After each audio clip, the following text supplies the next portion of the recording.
Dans la nuit du 23 au 24 mars 2024, le petit village de Limérat, en Dordogne, est plongé dans l'horreur.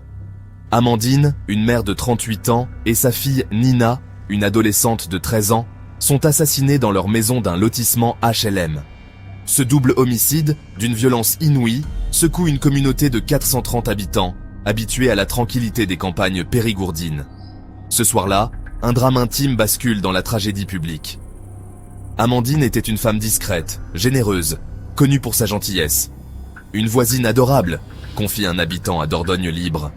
Elle élevait seule Nina, une adolescente décrite comme solaire par ceux qui la connaissaient. Nina, élève au collège de Thénon, aimait le basket, la musique et la pêche. Elle avait toujours le sourire, se souvient un camarade. Ensemble, elles menaient une vie simple, intégrée dans ce village où tout le monde se connaît.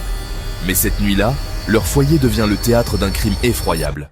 Vers l'aube, les gendarmes reçoivent un appel inattendu. L'ex-compagnon d'Amandine, un homme de 41 ans, confesse avoir tué la mère et sa fille à l'arme blanche. Selon la dépêche, il tente de se suicider après son acte et est hospitalisé.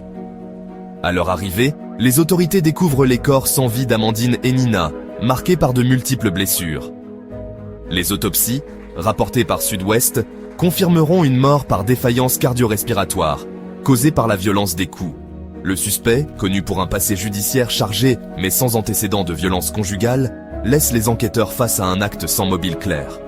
Le lendemain, Limérat se réveille sous le choc. Des bouquets de fleurs apparaissent devant la maison des victimes, tandis que le maire, Claude Sautier, parle d'une communauté dévastée. Ce féminicide, d'une brutalité rare, soulève des questions douloureuses. Comment une telle tragédie a-t-elle pu se produire dans un village si paisible? Nous explorerons l'impact de ce drame sur Limérat dans la prochaine partie. Au matin du 24 mars 2024, Limérat, un village de 430 habitants, niché dans les collines de Dordogne, se réveille dans la stupeur. La nouvelle du meurtre d'Amandine, 38 ans, et de sa fille Nina, 13 ans, se répand comme une onde de choc. C'est inconcevable ici, confie un voisin à Dordogne Libre. Dans ce bourg où les portes restent souvent ouvertes, la violence de ce féminicide brise un sentiment de sécurité. L'émotion est palpable. Le maire, Claude Sautier, parle d'une communauté dévastée, dans France 3 régions. Les voisins, encore sous le choc, décrivent Amandine comme une femme discrète et sympathique, et Nina comme une adolescente pleine de vie.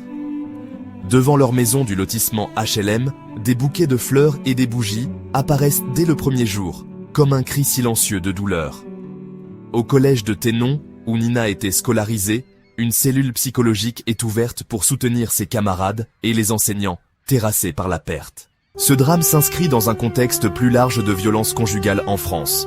Selon le ministère de l'Intérieur, 121 féminicides ont été recensés en 2023. Pourtant, rien ne semblait présager une telle tragédie à Limérat.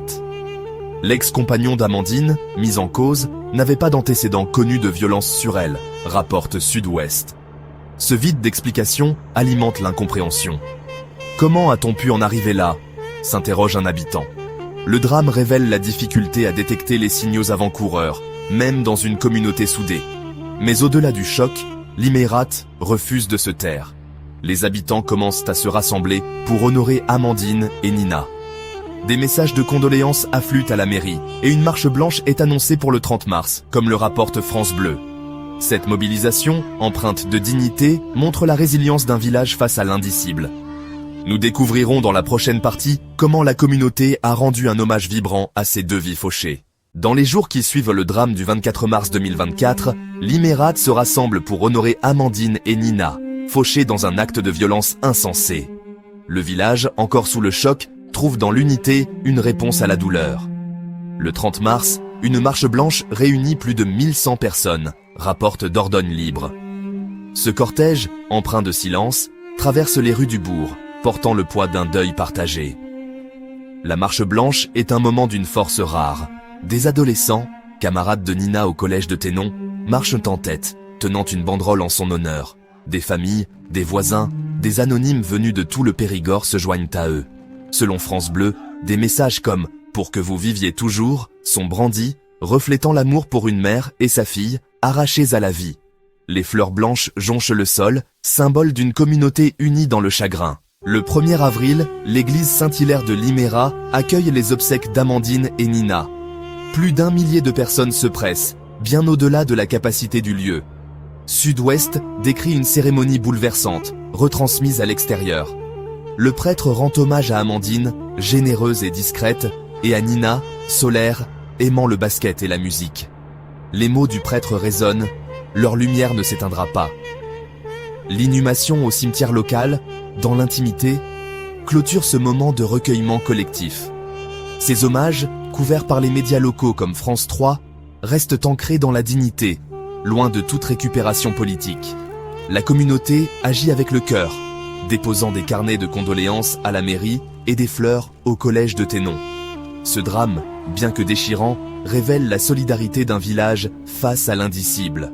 Dans la prochaine partie, nous explorerons l'enquête judiciaire et les questions qu'elle soulève pour l'avenir. L'enquête sur le double homicide d'Amandine, 38 ans, et de sa fille, 13 ans, à Limérat, progresse dans un climat lourd. Le suspect, un homme de 41 ans, ex-compagnon d'Amandine, est au cœur des investigations. Originaire du Périgord noir, il a un lourd passé judiciaire avec plus de 20 mentions pour violence, drogue et dégradation, rapporte France Bleu. Sa dernière condamnation, en juin 2023, concernait des violences sur sa mère, selon Sud-Ouest. Le 24 mars 2024, après avoir appelé les gendarmes pour confesser les meurtres, l'homme tente de se suicider et est hospitalisé à Pessac, en Gironde. Entendu le 25 mars à l'hôpital, il reconnaît les faits sans expliquer son geste, indique France 3. Mis en examen pour meurtre par conjoint et meurtre sur mineur de moins de 15 ans, il est placé en détention provisoire mais reste hospitalisé en raison de son état, précise le procureur de Périgueux. Les autopsies confirment que les victimes sont mortes de blessures multiples à l'arme blanche, causant une défaillance cardio-respiratoire. L'enquête, confiée à un juge d'instruction, cherche encore à éclaircir les motivations. Ce drame ravive le débat sur les féminicides en France. En 2023, 121 femmes ont été tuées dans des contextes similaires, selon le ministère de l'Intérieur. Pourtant, aucune plainte pour violence conjugale n'avait été déposée contre le suspect, souligne le parquet. Ce silence préalable interroge. Comment mieux prévenir ces tragédies? À Limérat, la communauté s'organise pour ne pas oublier. Des carnets de condoléances à la mairie et des hommages au collège de Thénon perpétuent la mémoire d'Amandine et Nina, comme le rapporte France Bleu, alors que le suspect attend son procès et un jugement en juin 2025 pour des violences antérieures à Terrasson. La justice devra répondre à une communauté en quête de vérité. Ce drame, par sa brutalité, appelle à une vigilance collective, mieux protéger les victimes potentielles et sensibiliser dès le plus jeune âge. Amandine et Nina, par leur mémoire, nous rappellent l'urgence d'agir.